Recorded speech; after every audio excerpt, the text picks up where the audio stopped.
साथियों, आप काफ़ी समय से जो काशी में ज्ञान वापी मस्जिद है, वहाँ हिंदू पक्ष का कहना है कि वहाँ पर वजू खाने में भोलेनाथ के दर्शन हुए। वहीं मुस्लिम पक्ष का कहना है कि वो शिवलिंग नहीं है बल्कि फव्वारा है।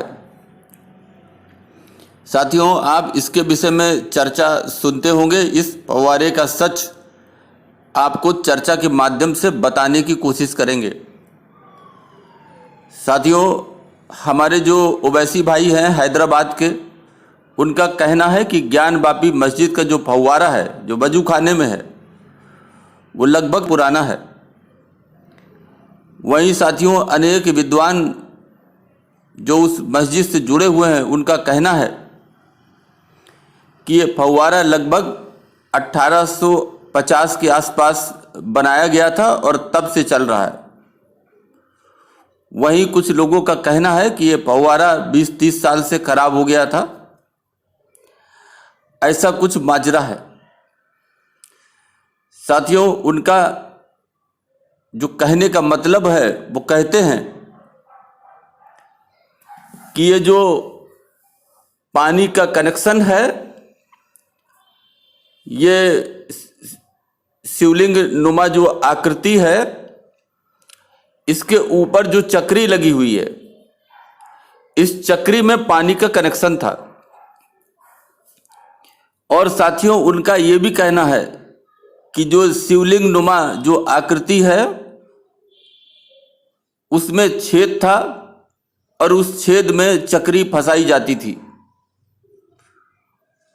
पानी के प्रेशर से ये चक्री घूमती थी और जो 1850 की जो चक्री है, वो बरामद भी हो गई है। लेकिन साथियों, इस चक्री को गायब करने की कोशिश की गई, लेकिन ऐसा करने में वो सफल नहीं हो पाए, क्योंकि वहाँ की जो सुरक्षा एजेंसियां थी, उन्होंने उनको पकड़ लिया और चक्री बरामद करने के बाद उसे उस स्थान पर फिर रखवा दिया गया। साथियों, अब अगर इसको आप देखें तो इसमें एक नग चक्री है जो गोल है, वो उस शिवलिंग नुमा जो आकृति है, उसके छेद में फंसाई जाती थी। ऊपर से पानी का कनेक्शन दिया जाता था। कोई टंकी थी जहां से पानी आता था, और प्रेशर के लिए जाहिर है कि उसमें मोटर जरूर लगा होगा।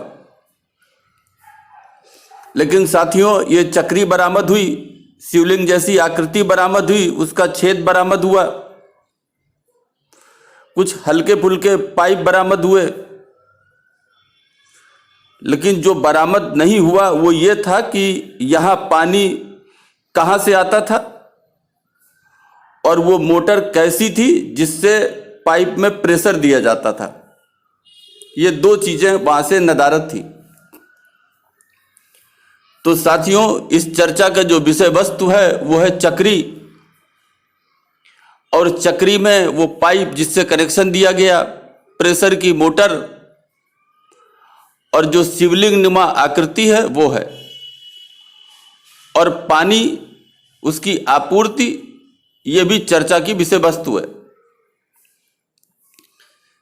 साथियों, ऐसा कहा जाता है या आप समझ सकते हैं कि शायद 1850 में कोई काशी का जल आपूर्ति करने का कोई संस्था होगी, नगर निगम होगा, जल संस्थान होगा, जो पूरे काशी को पानी की आपूर्ति प्रेशर के साथ करता होगा, और वहीं से पानी की आपूर्ति मस्जिद में भी होती थी, और उसी पानी को पाइप के माध्यम से इस चक्री तक पहुंचाते होंगे। और चक्री में पानी के प्रेशर को बढ़ाते समय मस्जिद में मोटर का भी उस समय प्रयोग करते होंगे। साथियों, हो सकता है कि भारत कि जो वैज्ञानिक हैं उन्होंने 1850 में ऐसी कोई मोटर इजाद कर ली हो जिसे चलाने के लिए बिजली की जरूरत ना हो। शायद वो कोई सोलर एनर्जी इसी तरीके की किसी बातों से चलाई गई हो और ये बात पूरी दुनिया से छिपाई गई हो कि भारत में ऐसी मोटरों का आविष्कार हो गया था उस समय।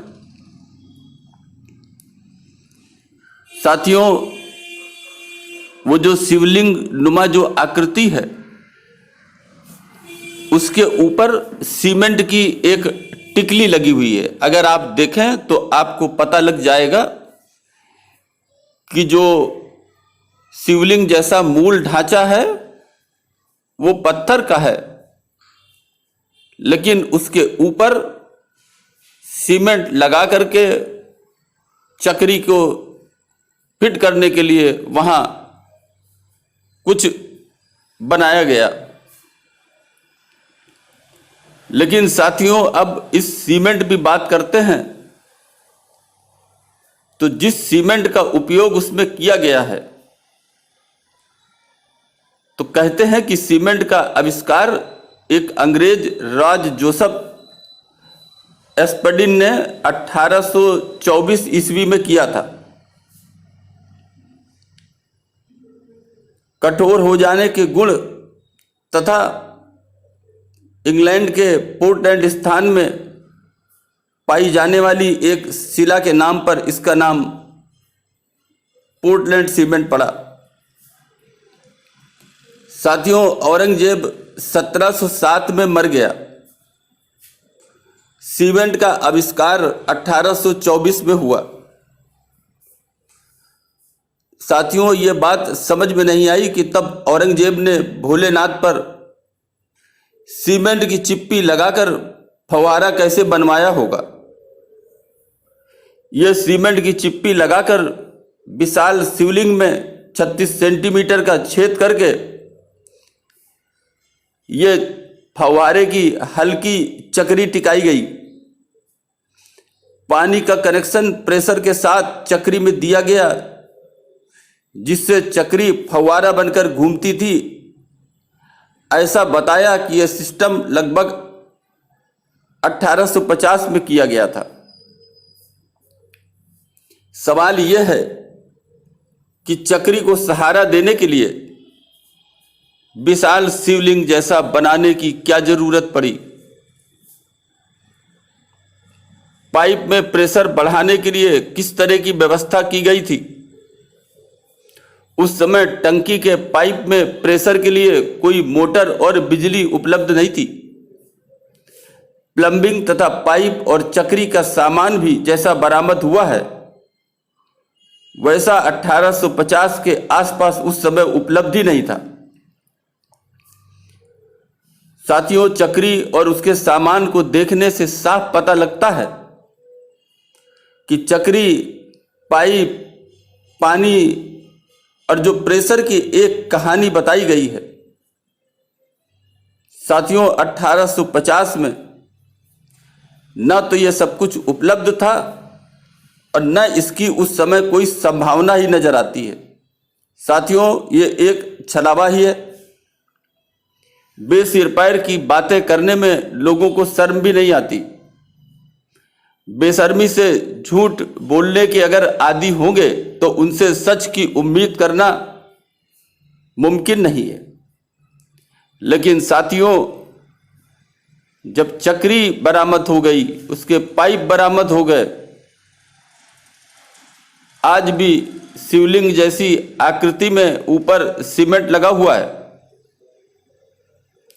इन तमाम बातों की अगर फॉरेंसिक जांच होगी तो इन तमाम जांचों से सच को छुपाना आसान नहीं है। साथियों, एक सवाल और भी है कि जितना यह शिवलिंग दिखता है उससे अधिक गहराई पे अभी नीचे का हिस्सा और भी है। क्योंकि साथियों, नंदी और भोलेनाथ, इनका जो लेवल है, इनकी जो गहराई है वो एक जैसी होती है, दोनों बराबर में होते हैं। लेकिन साथियों, इन तमाम बातों से आजकल मस्जिदों के जो मौलवी हैं, मुतवल्ली हैं, वो डरे हुए हैं। सारे लोग मिलकर रात दिन लगे हुए हैं। औरंगजेब के ऐसी ही सारी मस्जिदों में मौलवियों द्वारा देवी देवताओं के जो सबूत हैं वो युद्ध स्तर पर मिटाए जाने के प्रयास किए जा रहे हैं। लेकिन साथियों, कहते हैं कि आप कितना भी सबूत मिटा लें, लेकिन साथियों कोई भी 100% 100% सबूतों को नहीं मिटा सकता। सत्य हो या असत्य हो, वो अपने सबूत छोड़कर जरूर जाता है। सत्य और असत्य कभी छिपता नहीं, ये अपनी गवाही खुद देता है। और आने वाले समय में साथियों, जो महत्वपूर्ण भारत के मंदिर हैं जिनको मुगलों द्वारा तोड़ा गया, उन पर मस्जिदें तामील की गई, वो अपना सच चिल्ला चिल्ला कर बोलेंगे। अभी के लिए बस इतना ही। धन्यवाद।